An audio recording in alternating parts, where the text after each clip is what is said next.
एक गांव में एक साधारण और मध्यम वर्ग का परिवार रहता था। यह परिवार भक्ति, भाव और ईमानदारी से अपना जीवन जीता था।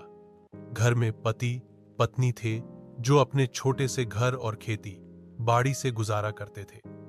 कुछ समय बाद उनके 5 बच्चे हुए, 3 लड़के और 2 लड़कियां। पर किस्मत को कुछ और ही मंजूर था। समय के साथ दोनों लड़कियों की एक एक करके मृत्यु हो गई। ये दुखद परिवार के लिए बहुत बड़ा था, पर फिर भी सबने हिम्मत रखी। ज्यादा समय नहीं बीता था कि घर पर एक और मुसीबत आ गई।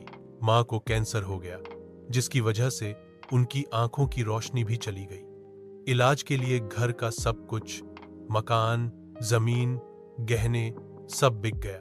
लेकिन बदकिस्मती से इलाज सफल न हो सका और मां की भी मृत्यु हो गई। अब पिता और 3 छोटे बच्चे अकेलेपन और संघर्ष के साथ जीवन जीने लगे।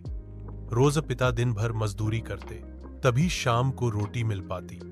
बड़ा लड़का भी थोड़ा बड़ा होते ही पिताजी का सहारा बन गया और अपना घर चलाने लगा। समय के साथ बड़ी लड़की की शादी हो गई और वह अपने ससुराल चली गई। घर की जिम्मेदारी अब बड़े लड़के के कंधों पर थी। उसने अपने भाइयों और पत्नी के साथ मिलकर गांव के बाहर मजदूरी करने का फैसला किया ताकि ज्यादा पैसा कमा सके और घर की हालत सुधार सके।